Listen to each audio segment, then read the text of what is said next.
Welcome,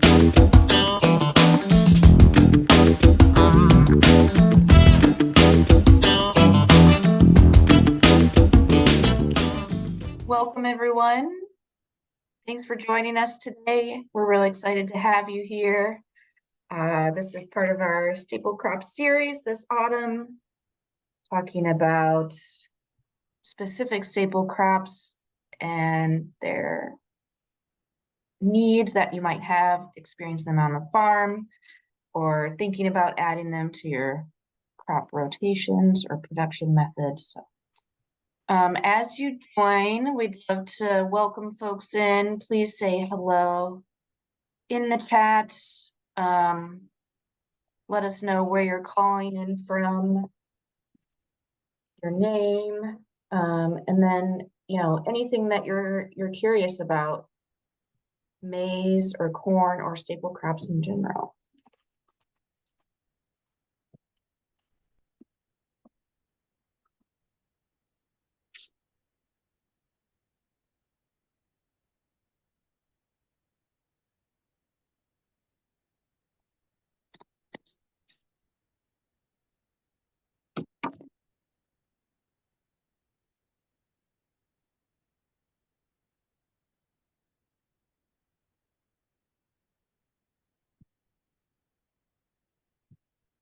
Thanks, Stephen. Yeah, we've got a tight crew today. Very excited.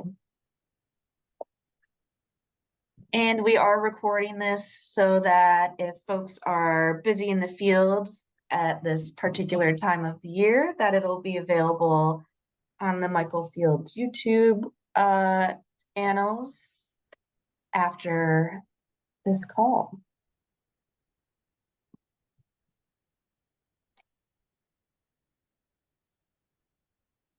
Welcome, welcome. Thanks for being here. Yay.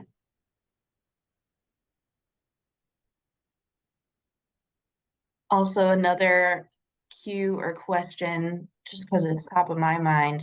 Has anyone seen any awesome music lately? Just saw some folks play in Minneapolis, Black country artists, really incredible lineup there. Saw some folk music last night too in Chicago. Really keeping me going right now at this time of year. I think the most recent live music I saw was Sloth Rust, which is this like a very lovely, like very grimy, kind of like queer punk duo. Cute. I love some punk. Any crowd surfing? No, it was a smallish show, so I think if you tried to crowd surf, there would have been like a lot of gaps, Or maybe Yeah. if there's a couple really strong poor people. Another reason to exercise, be the core holders at a punk show. Super. Well, keep saying hello in the chat. We are, again, recording this for sharing with folks later on. In the essence of time, and some of us may be in the field working, snacking on lunch, etc. I did just want to get things started.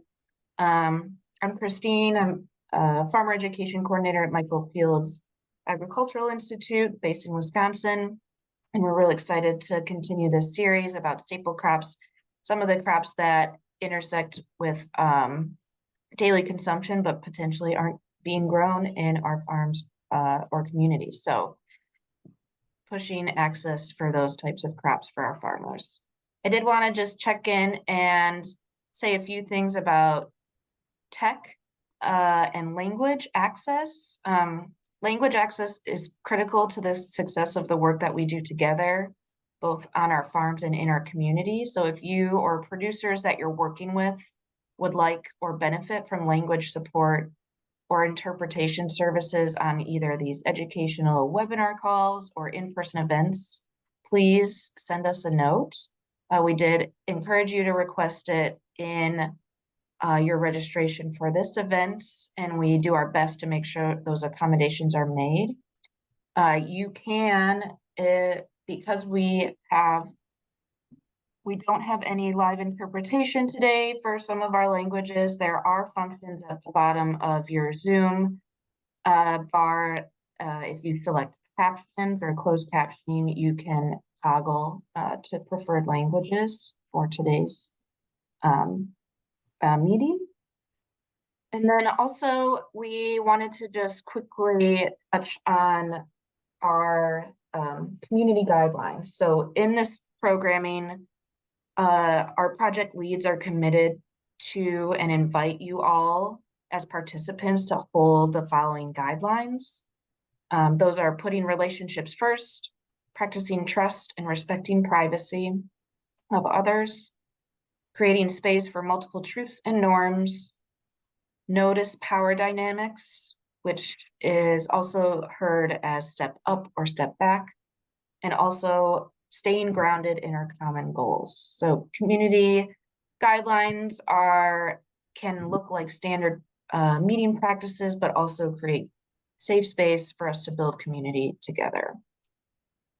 So for those that are new to our staple crop project, we're kicking off this programming to dig into what it means when we talk about staple crops. This doesn't have a universal definition, but one as a starting place is crops that provide foundational food source, provide dense caloric and nutritional values, crops that possess inherent characteristics to extend storage, and crops that have broad distribution abilities.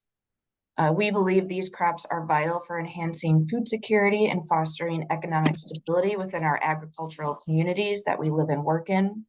So they can include grains, legumes like beans, other pulses, starchy root and tuber crops, or oil seeds. But we know that these food types can be a staple to one person, family, or community, can be totally different for the next. So we welcome this space as a place to learn about what crops you regard as staples and how we can support you in producing and distributing them from your farm. I also want to quickly introduce our project partners who are located across the bottom curve of our Lake Michigan. So Stephen is the farm director at Fondy Food Center and Farm in Milwaukee, and he's your Wisconsin contact. Fresher Together and Chicago Bread Club is located in Chicagoland area and serves farmers in Illinois as well as northwest corner of Indiana. And Hagen is with the Michigan Food and Farming Systems and is supporting farmers across the state of Michigan. So if you have any questions for us, please reach out. I'll share our contact information a little bit later on. But before we get started in introducing our presenters, I did want to launch a quick poll. So the farmers that are presenting today can learn a little bit more about you. If you're able to use this poll on your phone or on your computer, please do. I'll launch it for just a few minutes. Learn a little bit about your experience with this crop and where you're coming from in your agricultural career. So we're asking, what level of farming or agricultural experiences do you come to this meeting with? And what is your experience growing maize or corn?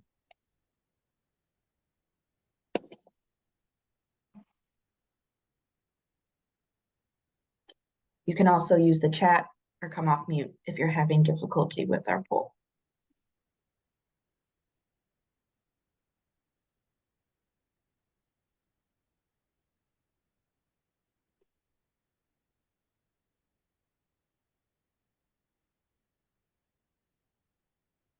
All right, for our presenters, letting you know what's coming in. Looks like we've got an even split of beginning and emerging farmers and some who are building or scaling up. 4 out of the room, or 8 out of the room are in those categories. And then experience growing maize is about a third have grown or are growing some corn. And then the other half have not grown or are interested in growing. So thank you folks for sharing that information with our presenters. And I will introduce our folks. So today, Andy Hazard is going to be presenting first, followed by Fresh, one of our project leads, to talk about their experiences in maize and corn production. I'll introduce them both right now, and then we'll kick off with Andy's presentation. So Andy Hazard is the owner and operator of Hazard Free Farm in Pecatonica, Illinois, and has been growing heirloom small grains and corn on a shoestring budget since 2012. As a farmer and miller, growing a wide diversity of food-grade grains while practicing organic, sustainable, and conservation-minded land management practices is her experience. She's a pioneer in making organic grain production accessible to women and mentors new farmers in her community. And Chef Fresh Roberson is a Chicago-based chef, farmer, and food justice organizer with roots in Eastern North Carolina. They are the founder of Fresher Together, a healing-centered food and farming project that focuses on community nourishment and economic equity. Bringing a background of physics and professional culinary training, Chef Fresh brings a systems-based approach to edible activism. They also lead Chicago Bread Club and community grain shares, building connections across urban and rural grain economies. Welcome, we're so excited you're here. And Andy, let me pull up your slide and you may begin.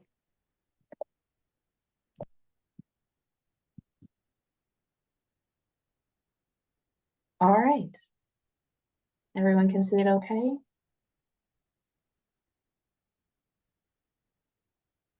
Perfect. Andy, you're up.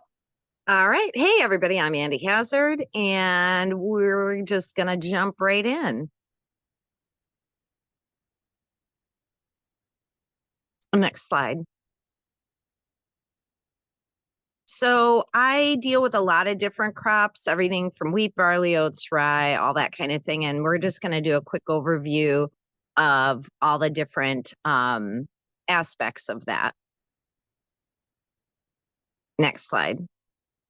So this is a list of things that I've grown and some pictures from the field, so on and so forth. Next slide. It is important to know what your end use is, because if a distiller is interested, what they want may be very different from what a chef may want. And whether or not the seed that you're using needs any cleaning or dehulling is important as well as marketing and all that. Next slide.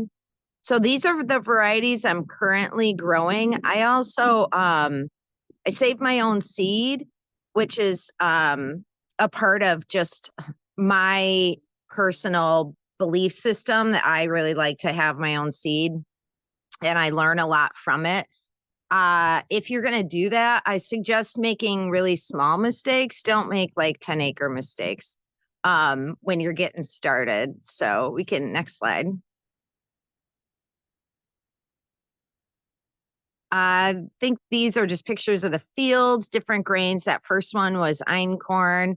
I'm getting a lot of reflection on my screen because I'm outside. Next slide. Yeah, more photos of the different types of small grains. Next slide. This is one way you can do it. This was a trial I did for einkorn. Ultimately, this accidentally was mowed by my beloved partner, husband, Dan, and lost to time. Next slide. And mistakes happen. It's good to have excellent communication. So this is like a picture of just some of the different types of corn that I grow. Next slide. And corn really is the thing that I'm just obsessed with. And so here's some of my corn varieties.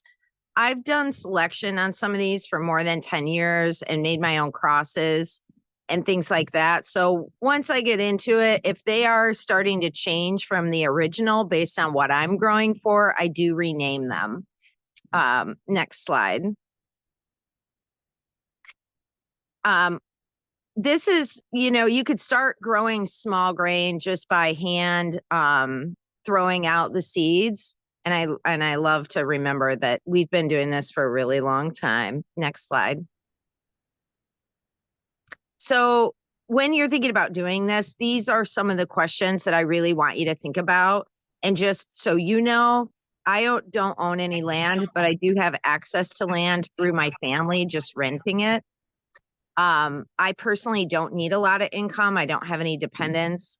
I'm comfortable with any crop. I don't have on-farm storage, but I do have storage space. And I am not certified organic. Next slide.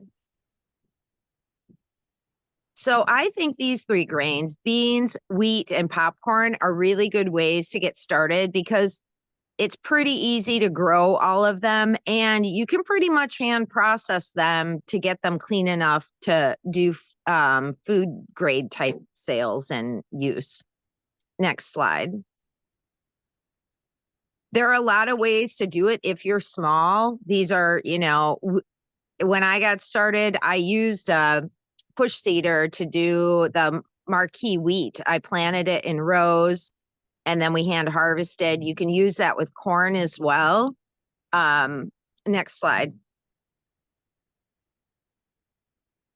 So this is getting a little bit bigger, and a drill can be bought for a couple $100 on Craigslist. Next slide. You can plant corn with a grain drill. You just have to cover up with tape or cardboard the little holes where the seed goes in. These are 2 different drags. One's homemade, one's bought. But you can also use a chain link fence with tires on it as a drag. Next slide. Hey, Andy, can Yeah. I just ask you to maybe slow down a little bit? This is all very new to a lot of people. What's a drag? What's a drill? Sorry. A drag is more used for small grains. Like if you've thrown it out by hand and you want to incorporate them into the soil, you can use a drag and that will mix it in with the soil a little bit. You can also use a drag, like let's say you plant corn in rows and you have a ton of weeds coming up, but the corn hasn't come up yet. You can run a drag over it, sometimes a light drag, and it'll disrupt a bunch of those seedlings. So it's a handy tool to have. Sorry, I get all wound up. All right, next slide. Wait, since we're slowing down, do you want to go back and explain more about what drills are and these tools and how people would use them? Yeah, I mean, the top left one is basically, you can use it for seed, but it looks like it's a garden to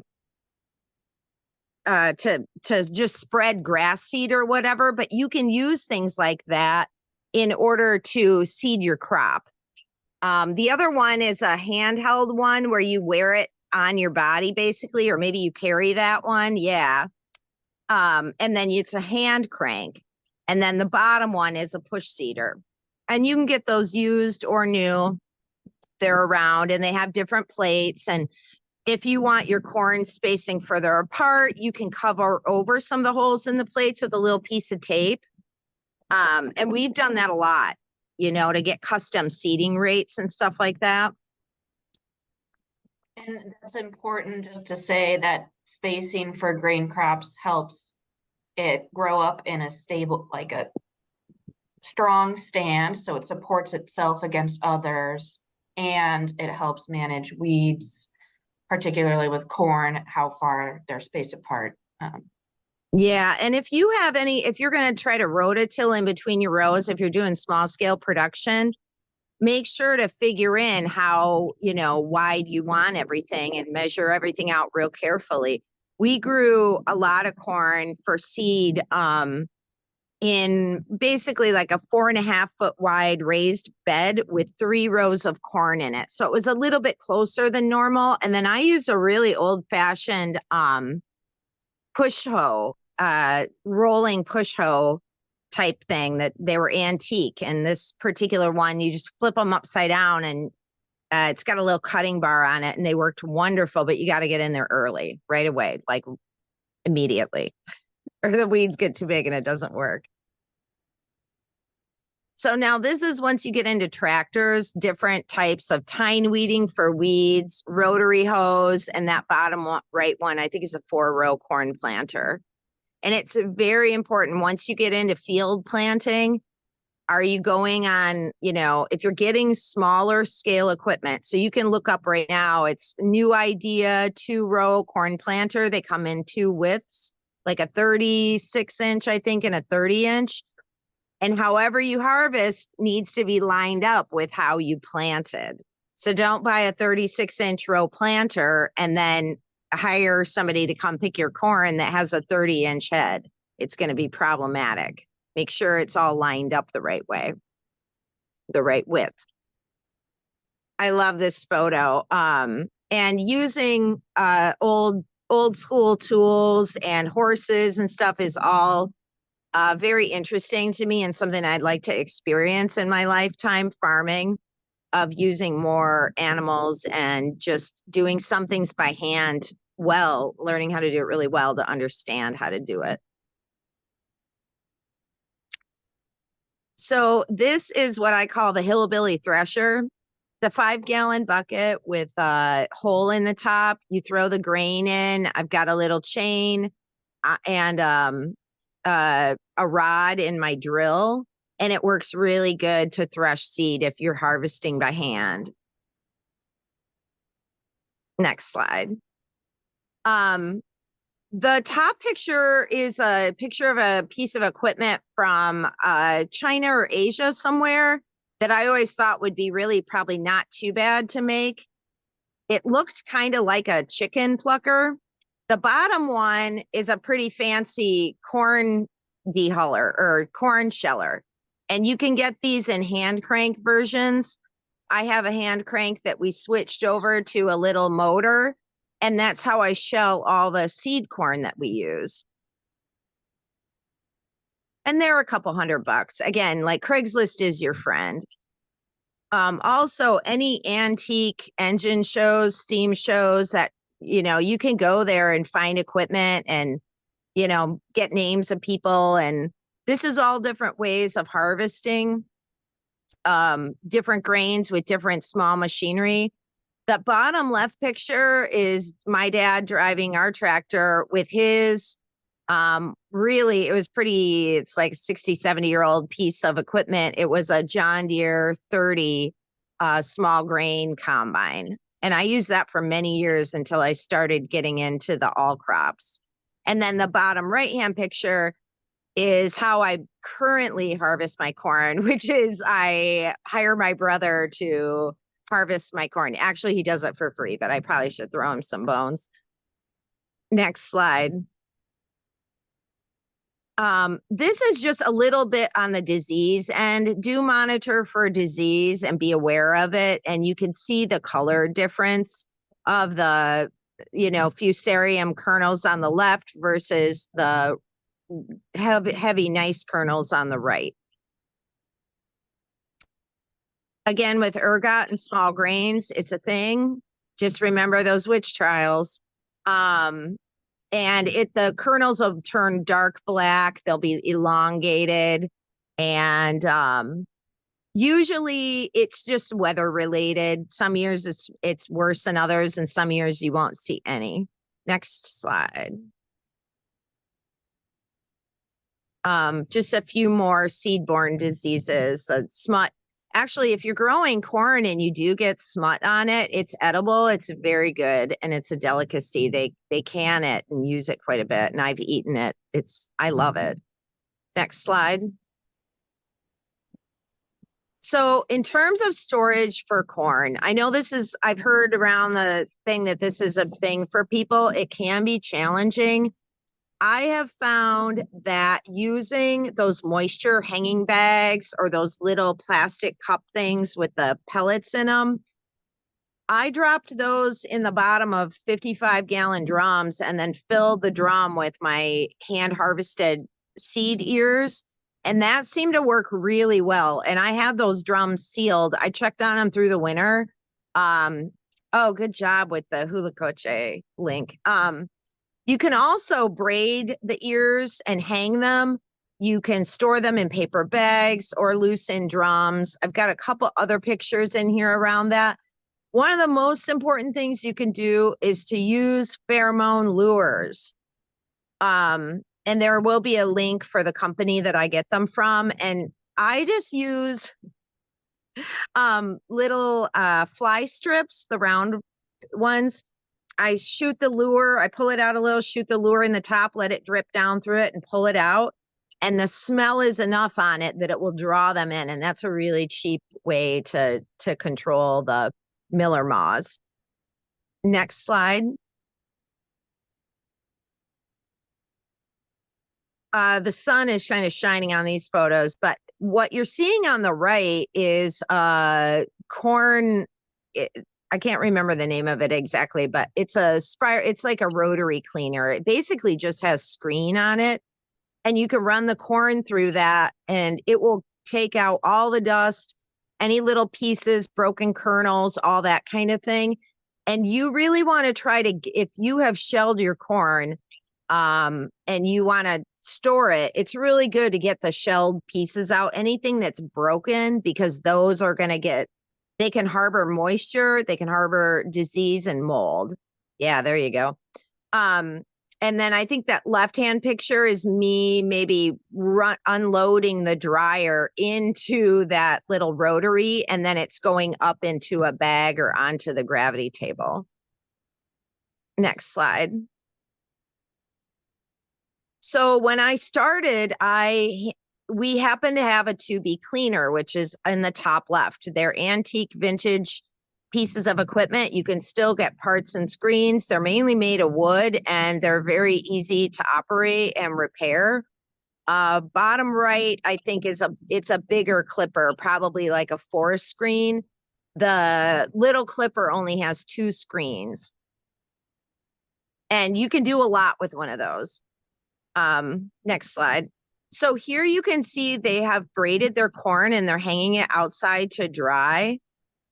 And that is a legit way to do it, and just bring it in, you know, but keep the animals out of it. And then shocks of wheat that were hand harvested. Next slide. So this is a picture of my drying table, which I'm pretty sure Michael Fields has, or ACG has some video of me explaining how this works. This is a false floor from a grain bin put into the bottom of a barge box that has hydraulics, because you got to get the grain out. And so you just pour the grain on top of the perforations. I have a little heater that runs on propane that shoots underneath. I have a lid that goes on top to keep the air moving. And if you ever try this, don't fill it too deep. Next slide. This is a great way to dry whole corn. I cannot remember who sent me this photo or where it came from. I want to say it was somebody local. And this is red popcorn, I believe, drying in these. And they're lined with, I think, hardware cloth. This is what we call screw-in dryer. And these are handy. I've picked up a bunch of these at different auctions and stuff. And you can harvest grain, put it in a 55-gallon drum, and then put one of these on it. And that whole tube is perforated, and it will keep that air moving through that grain. And if you have a dry room, maybe a garage or kind of a tight building, you can run one of these in up to like an entire tote of grain, like say 2,000 pounds, and it will dry it down to whatever the humidity is in the room. And so it's a way to do it if you don't have a dryer. Next slide. There's that old 55-gallon drum. I have been buying ones with lids that have the clamps so that I can remove the lid and then put it back on. And those have been really nice. They've been a little bit more expensive. It took me 10 years to, pull out the old wallet and pay for them.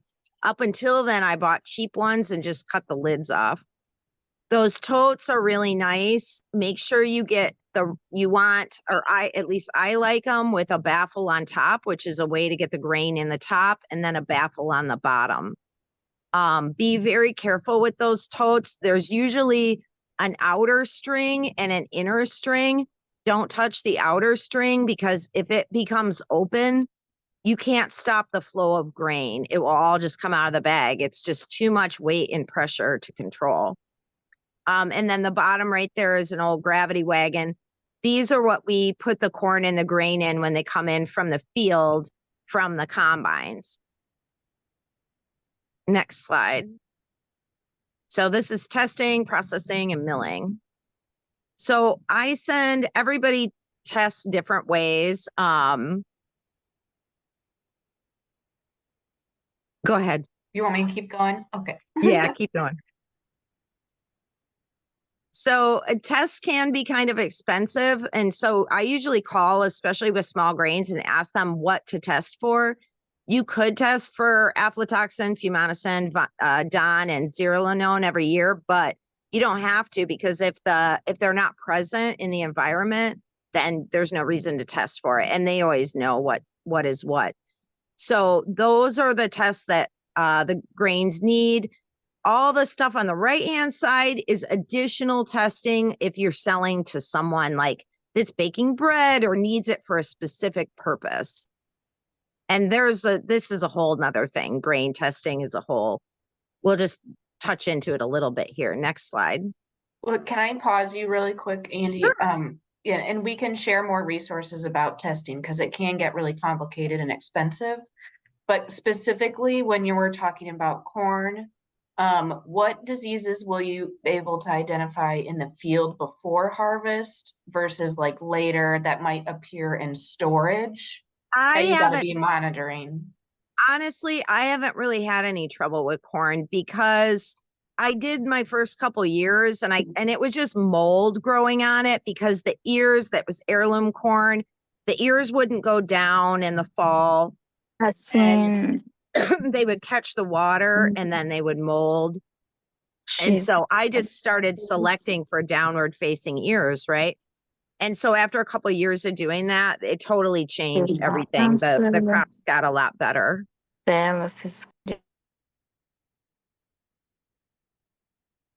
Okay, thank you so much. Moving on. And the vomitoxin in the field, it turns out they're pink. The little kernels will be pink. That can be very hard to get out without a gravity table. We used to pick them out by hand when I used the clipper, and it's just tricky, but the gravity table knocks it right out, because it sorts things based not by size, but by density. Next slide. So we're not going to handle all this, but I just wanted it here in the record. So things to think about if you're going to try to scale up.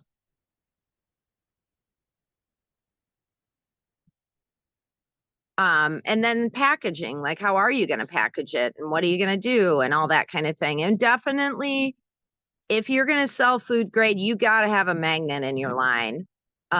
Somewhere, just let that grain flow over a little magnet to catch any little bits of steel that might have come from harvesting. Next slide.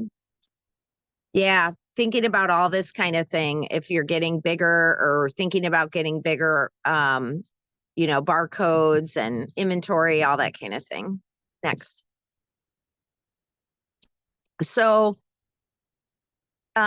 this is a little bit of just money wise to figure out how far you want to go into it. Yeah, next slide. I think there might be a dehuller around for maybe $2,000. If you want to grow whole grains, which would be einkorn, emmer, spelt, there are other whole grains like oats and barley, you're gonna have to find a dehuller. The magnets, you can just buy magnets online.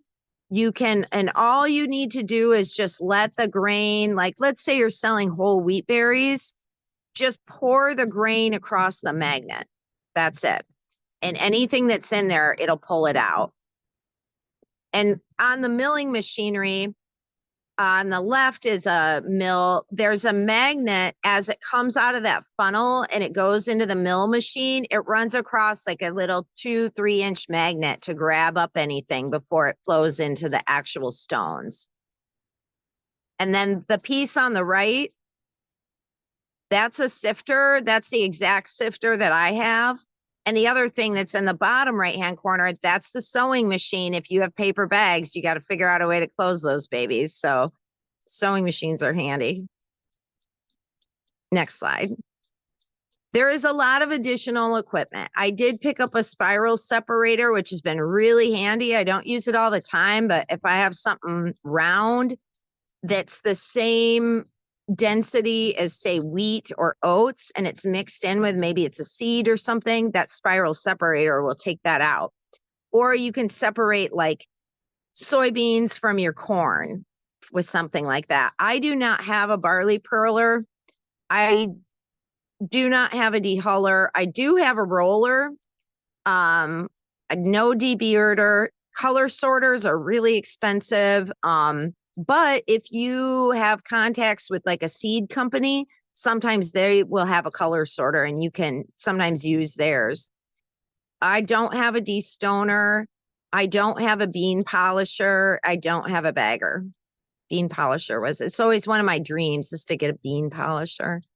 And can I add just one comment? A lot of these things might not feel relevant, but like if you're growing specific grain crops, it's based on the shape and how the grain grows, right? So like barley pearlers have a very specific, they have unique characteristics that need to be processed in a special way that's different from another cereal grain, like oats or the debearders or things. So when you start thinking about all the possibilities of different cereal grains or corn or maize or popcorn, like you're thinking now logically about the shape, how the plant grows, what comes off the stalk, etc. when you have to start thinking about cleaning, processing, and storage. So. Yeah, and this is kind of equipment for like if you're going big scale, you're going to be thinking about maybe some of this stuff.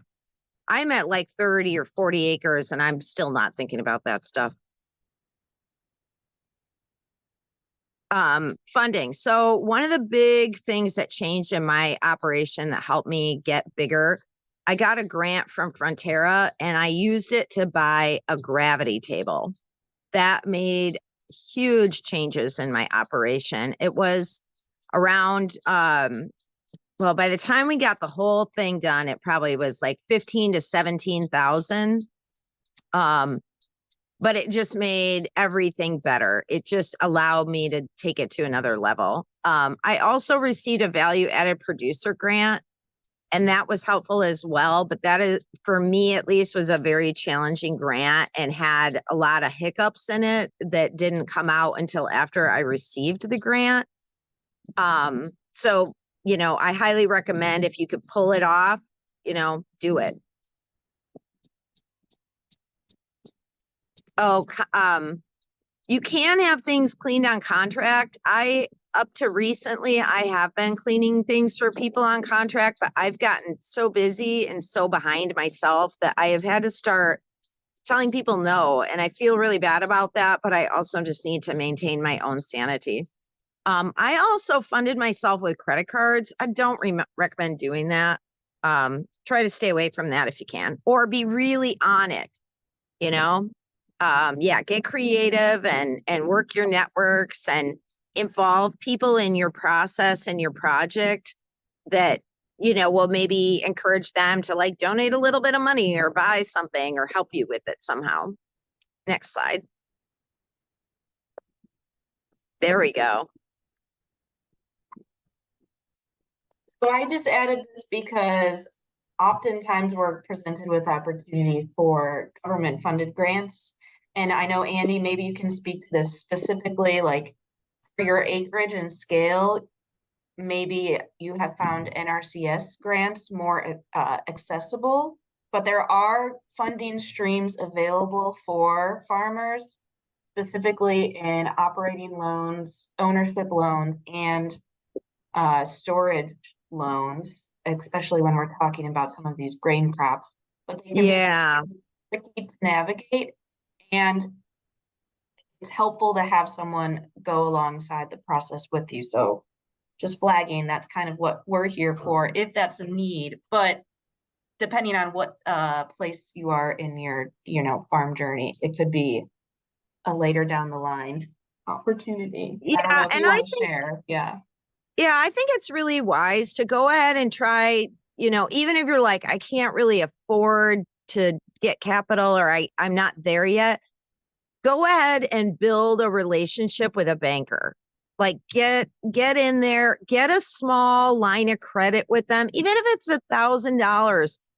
I think the first line of credit I took out was to actually build out my facility.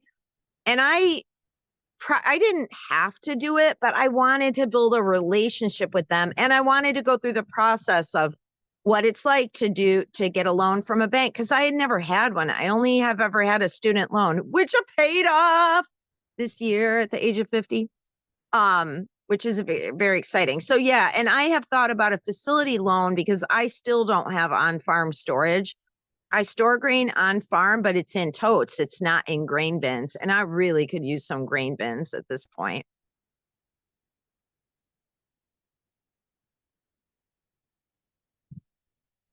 Next slide. Yeah. So where do you want to sell it to? These are just things to think about. And when I started out, it was very small. I had an 8-inch mill. We were cleaning stuff kind of by hand and using that 2B. And I sold it through our CSA. And I was doing wholesale in Chicago at the time and delivering veggies in there. And then I would just be like, hey, what do you think? You want to try my polenta? So that worked really well. And if you have a crop failure and things aren't perfect, what are you going to do with it? What are you going to do with the waste, right? I have found that chickens will pick through diseased grain and they'll only eat the good kernels. And a lot of the waste from my mill goes to my sheep and other animals. So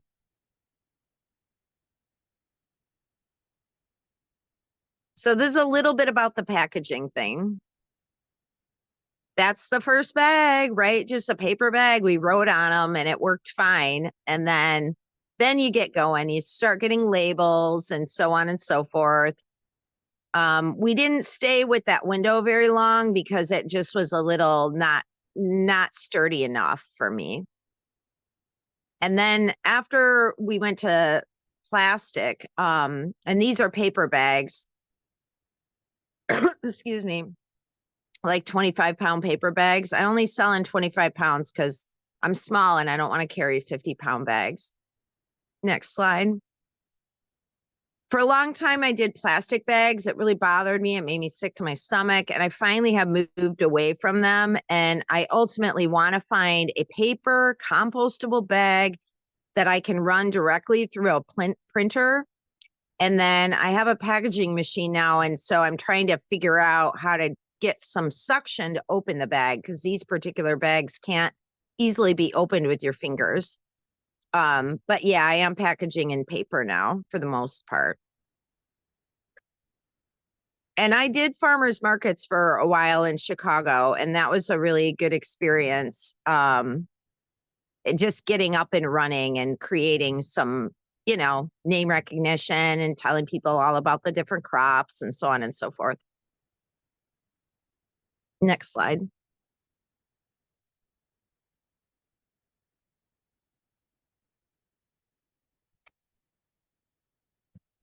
Next slide. Oh, go back one. Can you believe this? I just thought it was so funny, so I kept that one. Next slide. And then are we doing questions at the end? Yeah, I think that's all we have right now. And Andy, you answered the question that did come through during your presentation. So maybe we can shift gears or pause. Folks, how are you feeling? Can we slide backwards for a few minutes, but also I really want to let Fresh share some of their experiences and talk about some of the scale of production that they've been working at for some of these crops. So let's leave questions in the chat. Andy, amazing. Thank you. You just ran through so much information in record time. And I think the point to say is that we could spend hours upon like one or two of those slides alone. So I'm gonna let Fresh join now. I'm gonna pull up your slides. Thank you, Laura, for being here, and hooray, Fresh. Awesome. Thank you, everyone. So I'll kind of rush through some of my slides just to make sure I leave plenty of time for question and answer.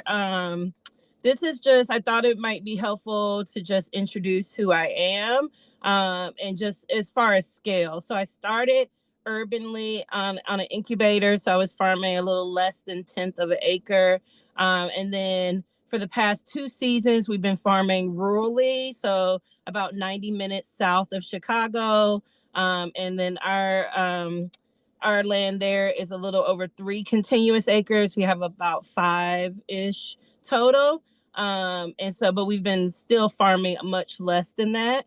And so now we're expanding to this kind of peri-urban, semi-rural in South Cook County in Sauk Village. So we're really close to the neighborhood. We're really close to the city of Chicago, but we are scaling up and currently have 114 acres here, which is where I am now. It's kind of outside of my truck and are expanding to this being a total of 200 and some acres of a project. And we've been doing this specifically so that we can farm grain. If you can go to the next slide, a little bit more about who I am is these are my ancestors. So in this is my grandma and grandpa. If you go to the next slide, they were sharecroppers. And so some of the crops they grew were corn, tobacco, cotton, and peanuts. And so I think about corn and their experience and how drawn I am to corn, especially being from the South, being connected to things like grits and cornmeal and cornbread and all of those things. And so usually I like to tell people about this because, you know, a lot of the stuff that we'll talk about is kind of, to me, connected to indigenous culture, or we also think about Latino culture when we think about things like tortillas and masa and all of that. And so this is kind of my connection to corn coming from the South and being the grandchild of sharecroppers. You can go to the next slide. This is just a little thing about Fresher Together and who we are. So I'm a farmer and a chef. And so that kind of comes through about how I'll talk about corn and how to use it. And I'm specifically talking about today. We haven't scaled to larger scale. We're now in the midst of scaling. So really, I'm talking about as a small scale producer, kind of what we've been doing with corn, our corn and Andy's corn and other folks' corn. So you can go to the next slide. So one thing is thinking about this small scale production. This is all very beautiful corn. That's my hand with some Bloody Butcher in it. That corn was grown by the Glasics, who also distill it and turning into a nice bourbon. So if you're a home distiller, you can also think about that as a product. I won't talk about distilling because we haven't done that yet, but the bottom right corner is this Blue Mohican corn that comes from Soul Fire Farm that recently in August, we did a nixtamalization workshop and talked about farm to table, and I got to play with that corn. And then that other picture in the top left is some beautiful corn. I think it's all in the same field as Bloody Butcher, and that's a thing with open pollination. You can get like all kinds of variation. So if you're doing stuff for seed saving, then you can go through and pick out the best ears to save for your seed. But we'll kind of talk about like all of this kind of stuff, right? Like you are growing in small quantities. How are you going to process, right? Andy talked about so many things around grain and all of the post-harvest and the growing and the marketing and all of that. So we're going to zoom in and think about if you're growing at this small of a scale, what are some tools, what are some things you can do with the corn, just to make it super accessible, especially if you don't have a lot of infrastructure, right? Maybe you're hand harvesting, maybe you're kind of hand shelling, any of these types of things. And one thing, we can go to the next slide. Let me see what I talked about first. So here are some tools. And one thing I wish I would have grabbed a picture of and I didn't is a corn sheller. So I think Andy showed some big kind of equipment pieces, but you can get like a little handheld corn sheller for like $10. So you have your ear of corn. Maybe Christine is magical, so I'm sure that she can like drop in the chat like a picture of what I'm talking about.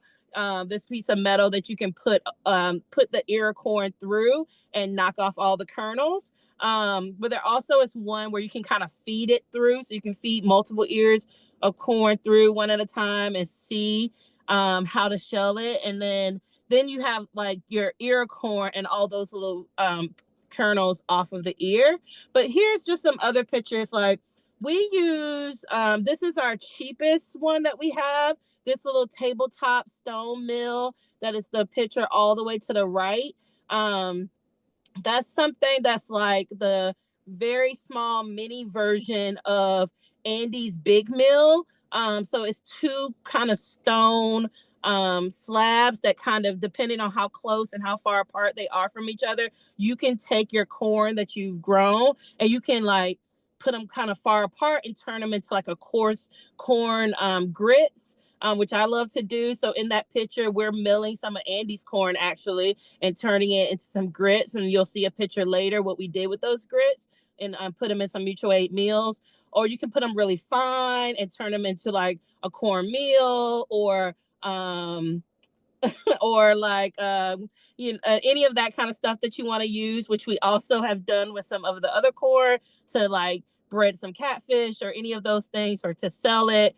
So that's a meal, like you can do that. The two in the middle is we'll talk about nixtamalization. I'm going to save that to last because usually that's the more detailed thing. But the two in the middle is the top is a tabletop molino, like a mill that's used for masa. So once we nixtamalize the corn and we want to grind it, usually like after it's been nixtamalized and grind it wet, it can turn into masa, which we can use for tortillas or tamal or any of those things. So the top one in the middle is an electric version of that, which is a stone mill version of that. The bottom one is like a grinder that you can feed that corn through, and also just a hand crank one. You can get one with a electric little engine on it, but you could take that corn you've grown, you've shelled it. Like I think there's a link to a sheller in the chat. Like you can get a cheap one, you can get a little bit nicer one that you can like don't have to hand hold. You can clamp it to your table or clamp it to something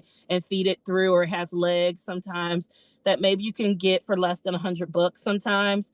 But you've taken it off. Maybe you're milling it dry, which you can send it through a stone mill, or you're gonna nixtamalize it and you can send it through like any of these other grinder options. That other picture is a food processor.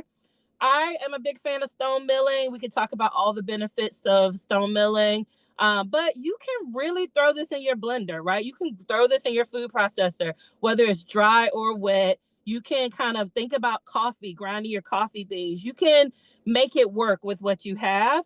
If you want to make masa in your food processor, you do not need any of this. If you have a blender, you have a food processor, so you can make it work with whatever you have.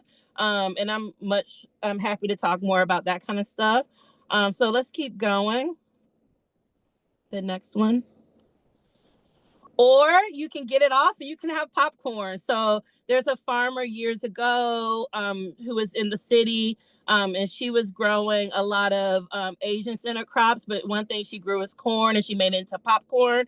Her name was Rachel of Hinata Farms. And I would love that she was like doing a really creative like ear of corn and giving people instructions for how to do it into popcorn in their home. but here's some beautiful glass gem corn. This is a strawberry corn. I think Andy has if not currently, has had both of these types of corn that I've turned into popcorn. In the bottom right corner, this is us last fall at our harvest festival with some of Andy's corn, popping it into popcorn. So even on a small scale, if you're growing in your garden, in your backyard, or a big scale, at all scales, you can make popcorn with very minimal processing, right? Like you're just shelling it. And then sometimes you don't even have to shell it. Like you could probably do some creative sales strategy where you sell it on the ear and figure out like how to test it and have people pop it right off the ear, maybe, you know? So you can go to the next one. And this is just us and more pictures. So there's a mill where we've kind of milled some more corn. This is Baba Malik, who's up in Detroit. And I just saw him last week and I gave him some of our grits, which are in the bottom left. And then he sent me this picture like yesterday, I think it was, that he was eating the grits for breakfast. So it's great. Like you can easily, very small scale, mill up some of your stuff that you grow. So next slide. This is what I was talking about where we have, you know, it's easy to just cook it up. If you have a small amount, maybe you do programming on your farm. Maybe it's just easy. You might not have enough to sell. Maybe you have enough to kind of have people on the farm and do a meal or whatever it is that you're doing with it. So I'm in a cooking demo with some green tomatoes. We milled. This was for our transit here in Chicago at one of the transit garages where the buses and stuff come in and out. We did a cooking demo where we freshly milled the corn. We also talked to people who were blown away that grits is milled corn. We were able to kind of batter made some fried green tomatoes and did that. So that's that center picture where we milled that corn. And then the picture on the right was corn that we got from Andy. We were able to turn it into grits. We also used some other corn, not the blue. And so the corn in the picture in the left is from the grits we made milling that corn in the kitchen that day. And then we sent them out for mutual aid meals. Those are also pieces of catfish, which we use local corn to do that as well. I saw a question. Let me double check. I think it was about the mock meal. I've never used a Nutri-Mill. We originally with the Bread Club got a mock meal donated and then since have purchased other mock meals. And so we've been using the mock meal because the original one was donated to us. We've bought like a bigger kind of a few iterations down version because we were milling. It's usually great when we're milling wheat, but if we start milling a lot of corn for cornmeal, this one that's in the picture, which is their cheapest version, would start overheating quicker. So like when we moved to a different version of the mock mill, I think it's like 2 or 3 versions up, we were able to use that tabletop mill and mill a lot more corn. But it's great for corn and wheat and rye and all kinds of things. It usually kind of lasts a little longer before it's like, okay, we need to cool down when I'm milling something like a wheat or things like that. But I mean, I like the mock mill. It works fine. But also that's all I've been using. I haven't tried any of the other stone tabletop mills. So we can go to the next slide. All right, so masa. So my fascination with masa is definitely like I do love tortillas, I do love tamal, but I grew up One berry lemonade. Berry lemonade? Mhm. I think that wasn't a question for me, or was that a question for me? No. Okay. If you can just stay muted, thank you so much. Okay, just double checking in case that was intentional. This picture is from a tortilleria in Wisconsin. They were set up at a event at my mentor's farm last year. So they had this very cute little illustration about masa. And then I think I grabbed this one from the Molino site. But one of the things I love about nixtamalization, it definitely is tasty and delicious. It definitely makes corn more nutrient rich and makes it more bioavailable for your system to process it and get all the all the great nutrition out of corn. But I grew up in the South, and people often will talk about hominy grits. And now when you see hominy grits, it usually actually doesn't involve hominy. Hominy is that process, the corn that exists after it's been nixtamalized. The big, nice pozole, when the corn kernels swell, that's the hominy. Not many people make hominy grits. I think I want to try to make some small batch hominy grits where I take it, I nixtamalize it, then I dry that down, and then I mill that into a grit. And try that as a grits. But usually now people will just sell white grits and just call it hominy grits. But that's my immediate connection, is thinking about hominy grits. But also I kind of love tortillas, love tamales, love all the things that are kind of the anchors off of after you nixtamalize. And so nixtamal comes from the breakdown of the word, where it's thinking about ashes and like the tamal or the masa that gets created. And so it's you soaking your corn in alkaline liquid to kind of create this nixtamal. And so the way we usually do that, the way I do it, is I'll use lime or cow lime, this calcium hydroxide, which people call lime.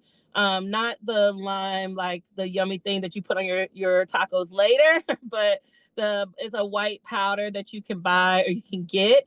And I mix that in with water, and then I take the dry corn and put it in that solution.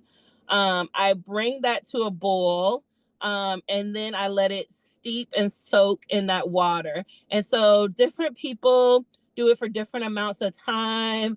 I'll usually let it steep or soak in that water for like 8 to 12 hours. But some people do it for a day, some people do it from different amounts of time. And I'll depending on the size of the kernels of my corn, I might let it boil in that water first for like 45 minutes to an hour, and then turn it off and let it steep.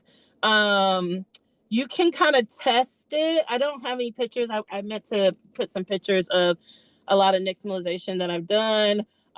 You can then kind of test it by pulling it out and like pressing it and seeing if it kind of is soft enough to kind of press through. You can also taste it. Any of these things. Lime, calcium hydroxide is caustic, so you don't really want a lot of it on your skin. So I wouldn't like stick your hand in it and soak your hand in it or anything like that. Little amounts are gonna be fine, but you're using maybe a teaspoon and a half or so of lime. I have some different people have different amounts of how much cow lime they use, but you're using like maybe a teaspoon and a half for like 3 cups of 3 cups of dried corn and maybe like a couple quarts of water. So you're not using very much of it. If you were doing it this like more traditional way or trying to use it with ash, you would have to use a lot more ash to get the same effect, to make your water. Yeah, I'll do like 500 grams.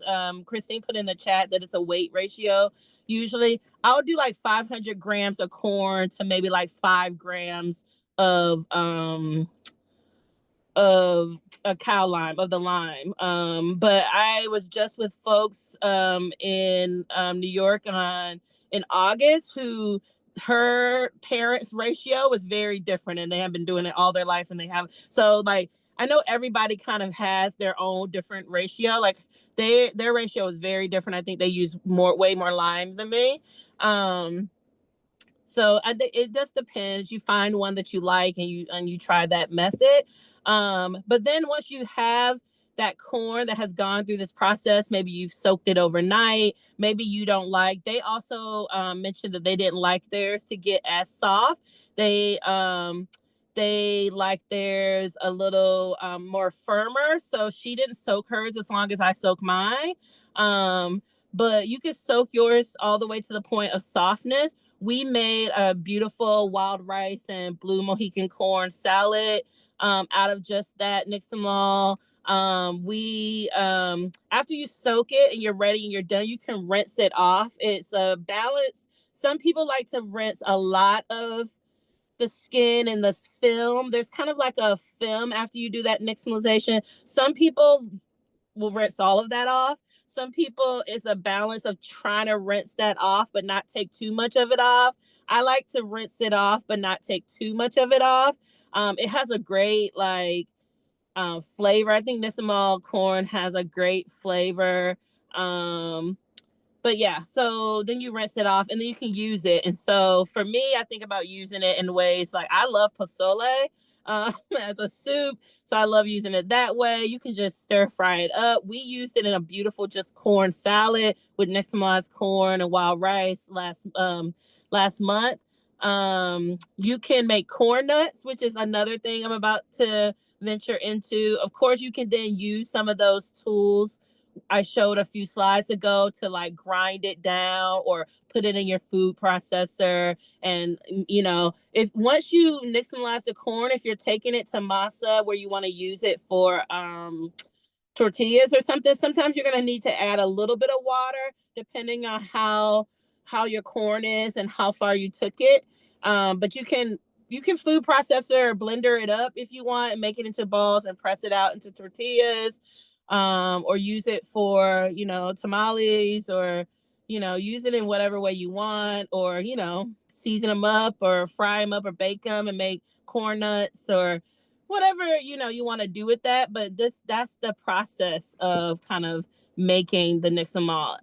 Sometimes it sounds really intimidating, but it is super simple. It's just making that alkaline mixture, cooking the corn in it, and then letting that corn sit in there. And it's your desired time frame. I say to generally give you 8 to 12 hours, depending on how long you want after cooking the corn. If you have a pretty typical size kernel of corn, I would say when you go to cook it, let it boil for like 45 minutes to an hour, and then let it steep for that like overnight or 8 to 12 hours or something like that. You wash it off, then you have your nixtamal, and then depending on what you do with it from there, you can grind it, you can saute it up, you can make it into a salad, you can do whatever you want. But if you're grinding it down or putting it in your food processor or blender, that's usually what people think of as that masa. I think go to the next one, but I think we're kind of done with some of the things I wanted to talk about. There's some connection things. I left that slide in from a different slide. And then I think that's pretty much it. I wanted to talk through some of those things that you can do, and then leave time for questions. You can also, Andy talked about seed saving. The beautiful thing, especially with small scale corn production, is you're using these beautiful heirloom seeds. It's open pollinated. You can save those seeds. You can connect with places like True Love Seeds, or these places where maybe you can get it back into folks who want to purchase those seeds, or maybe you're sharing those seeds. But there's just, all these beautiful things you can do with corn. I know I focused a lot on the eating and turning it into something else, but yeah, so I'm down for answering any questions that anyone has. Amazing. Thank you so much, Fresh. Yeah, and I've done like nixtamalization just a few times, but like practice is such key for experimenting with these grains, especially on a smaller scale. So we're allowed to experiment and learn in real time. Folks, I would love for you to come off mute, ask questions that maybe rose up for you. I know I have a couple that I'm really excited to bring to the group, but I would love for you all to take advantage of this amazing time that we have with Andy and Fresh, and learn from their experiences. So jump on in or use the chat. We welcome learning together.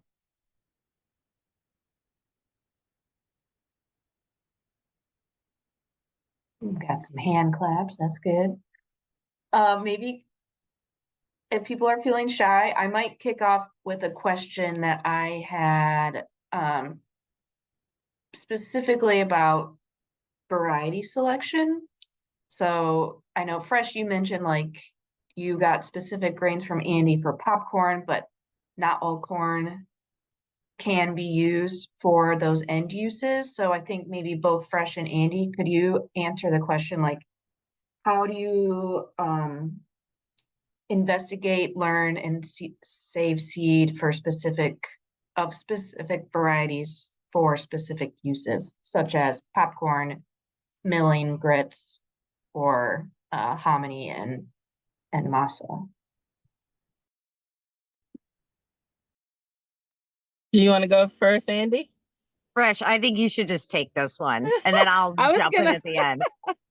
I feel like Andy has inspired me from eating her stuff to just try it. So I feel like I can't remember what you gave me, Andy. I felt like I was getting grain, especially. We were doing a lot of mutual aid work in the height of the pandemic, and we got some glass gem, was that grits or cornmeal or It might have something been, one yeah. time. And I was just like, oh, I just think a glass gem is a popcorn or something, or this pretty corn. And I hadn't really even thought about it as a corn I would mill for other things. But that kind of inspired me to just think through and try other things. And so for me, I'm just trying, right? Like, I think there's things that I'm told, like, this is good for grits because of like, I don't know. There's things I'm told, like flint corns are good for this, or like all of these different things.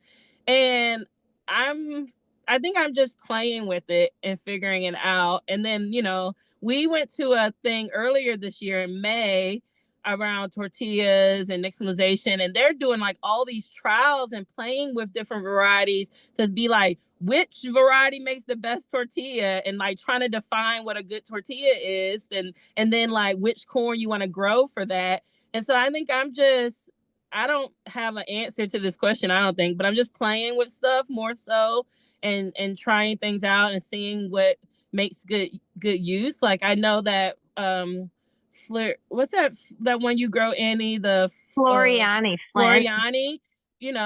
I think I eat that as polenta, but maybe I should try it as something else or something, and like, what would that be like as a breading on my green tomato, or trying to sell it to people as a different thing.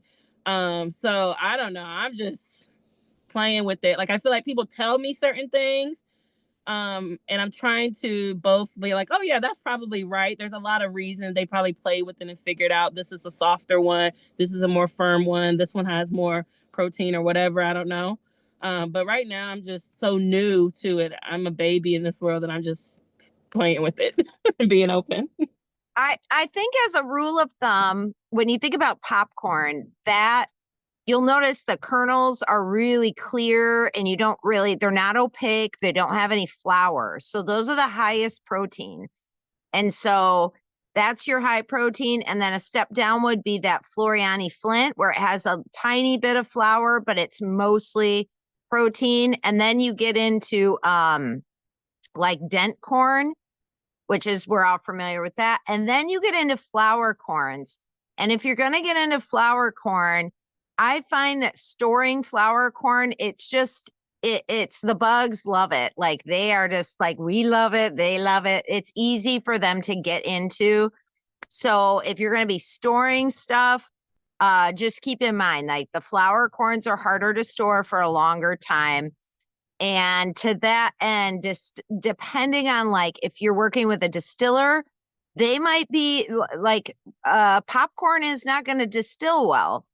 Flint corn isn't going to, because you need that starch in it. And so that kind of plays into it too. And with the Elliott's White, in particular, it was developed to be a 70-day corn, short day corn, to be used in northern latitudes. And he, as I understand it, took all these different heirloom white lines and put them all in the same field, and then started making selections on who was earliest. And so when it came, after I bought it and started growing it, it seemed like each ear on each plant was a little bit different. And I think it was because there was so much heirloom DNA floating around And I selected out 2 lines, one that was all very clear seeds, very hard seeds. And then the other line was very flowery seeds. And so, be aware if you're working with stuff. We could definitely, and I've entertained the idea of doing a fall field day where we get to go out in the field together and I can teach you what I select for when I'm walking my fields and trying to hand select the corn. And anybody that's done it will tell you it's a little bit like Christmas because you can open that ear up and see what it looks like and you know what you're getting. The colors are there, the way it looks, how it's on the plant. All those things are really important and it is so much fun. It's one of my favorite things that we do, even though it's kind of a PIA. I had to think about the acronym for a second. That was something that Fresh mentioned too, is like what you can do in small acreage spaces for saving seed or breeding seed. Like, do you think, and maybe Andy, you can talk about it too. I don't know, Fresh, if you've done this, but for growing out seed lines, like what does that look like? Like maybe I don't have enough space for full production right now to make a harvestable crop to like sell to my community, but what does growing out seed look like in your respective experiences? Fresh, go first. Oh, we have not grown out enough seed to do anything with. We haven't done that. So that's why I was going to just lean on you. That's something that we're excited to figure out. It's totally doable in the backyard. You can do it with less than 200 plants, but you want to try to be around there. But if you're thinking about in the future, you want to maybe be able to plant an acre or something like that, definitely start playing around. I still sow corn around the farm and like it's just randomly growing in places. And we've done one year, I specifically grew out seed of all these different varieties in the same field. And I went through and I was controlling for when everything was pollinating because I was trying to kind of push the Bloody Butcher to be later than the Rainbow Dent so they wouldn't cross. And so I was going through and breaking off all the tassels to kind of control for that. And so it can totally be done. You will learn a ton. Don't be afraid to try it. I highly recommend it. And I don't know if my phone number or my email is anywhere in here, but I can drop it in the chat. Don't hesitate to text me. Text is best to reach me if you have questions. The same, I'm sure, with Fresh has her contact info. We're really passionate about corn and food and all that kind of thing and love to share. And definitely give us feedback if you're like, we need more information about this specific thing or whatever it may be. Don't hesitate to reach out because I can speak for myself for certain that like if there weren't people teaching and sharing information, I would not be where I am today because it has just been saved me a lot of time and money.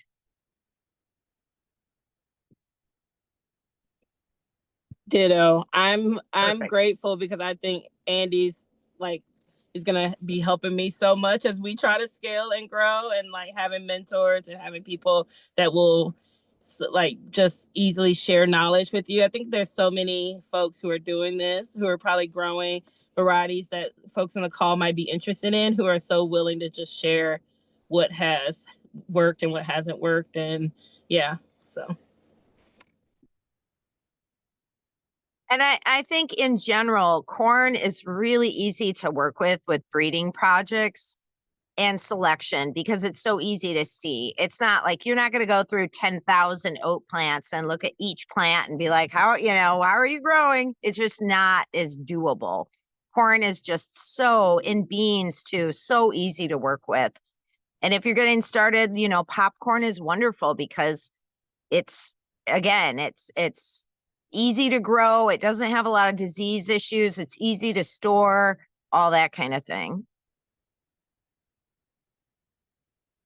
Well, yeah, I would say that both of you have always kept me inspired for not having to follow the path that someone else said, and always being very generous with what you know and how you share it. And I'm just so appreciative of you spending time here today to talk about this really cool, exciting crop of many that we get to eat all the time and drink.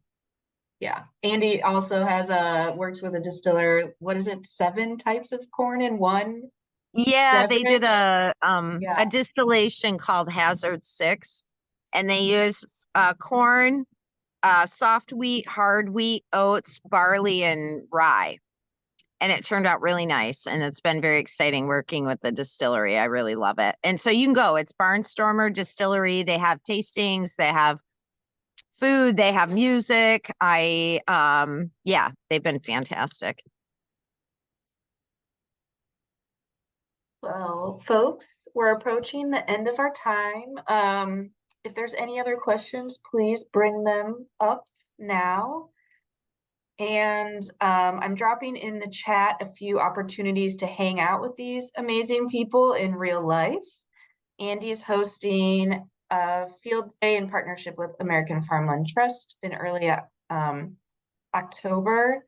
It is specifically an event for women and non-binary farmers. So bros, sorry, we'll share and our gleaned learnings. And then also Fresh is hosting a Chicago Bread Club dinner tomorrow and attending a harvest gathering later this month too.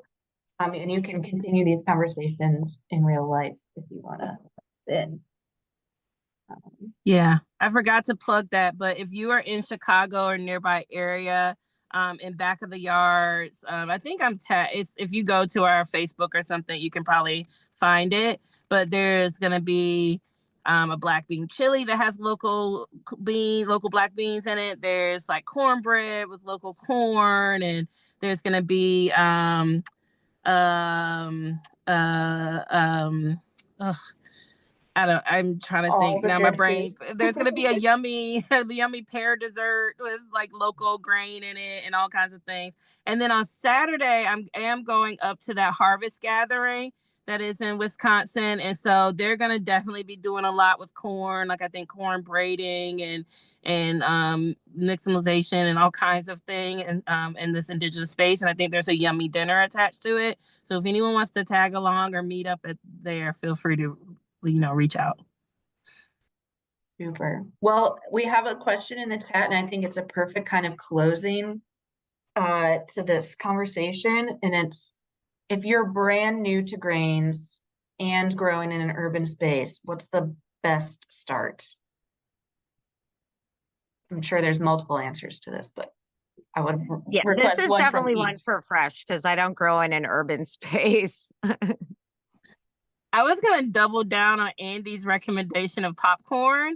I think it's recognizable enough as a plant that people will see it and they might think it's sweet corn, but it's like, helpful to see. And then afterwards, especially in urban spaces that are open to the community, afterwards you can pop it up, even just over a fire or anything easily, maybe have a movie night or have something, you can do whatever, but I think popcorn is an easy entry point just because corn is an easy entry point. So not because we're talking about corn today, but I actually do believe popcorn is an easy entry point. I agree. And I think the return to effort, especially on a small acreage, is like you get to eat it and use it like when it's ready.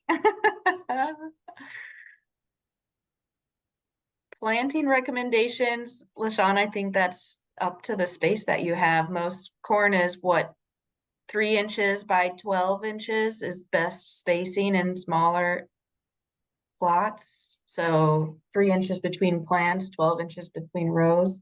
Andy or Fresh, please correct me. I would say, Farther? yeah, I would say a little further. I would say like 1 every 7 or 8 inches. Okay. And then you can, and it just depends. Like if you can put them in a circle, you could maybe put 3 all 6 inches apart and then leave a foot and like put some more, however you want to experiment with it. And if it fails, plant some more because we've planted corn very late. Like even I've planted as late as like June 15th and gotten a crop.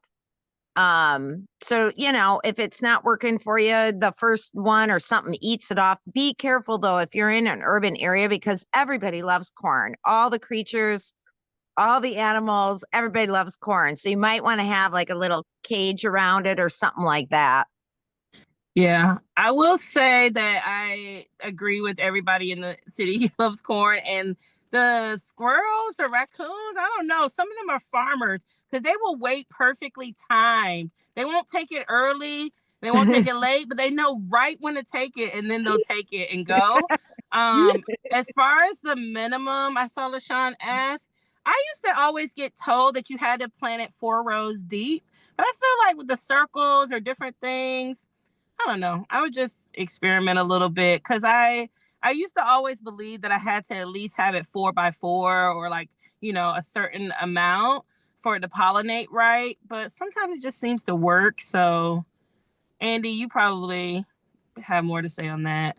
Yeah, I mean, I get at least try to get 10 in there, you know? And if you feel like you can always just cut a little bit of the pollen off one plant and take it to another and pollinate it yourself. And that's a whole learning thing. It's really interesting.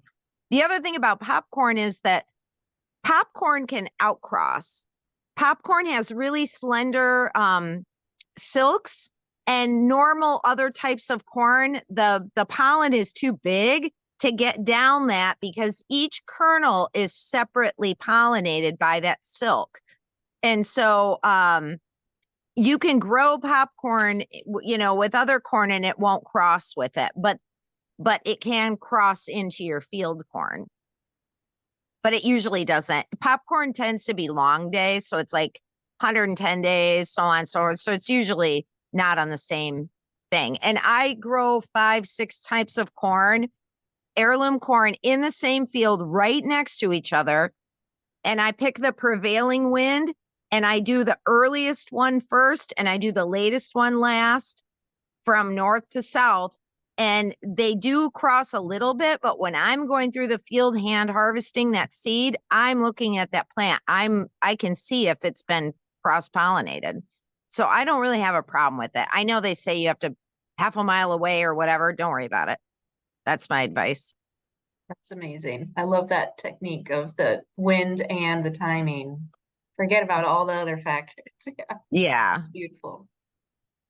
Well, again, Fresh and Andy, you're amazing. I just want to share one last link in the chat. We have 2 more of these lunch webinars coming up.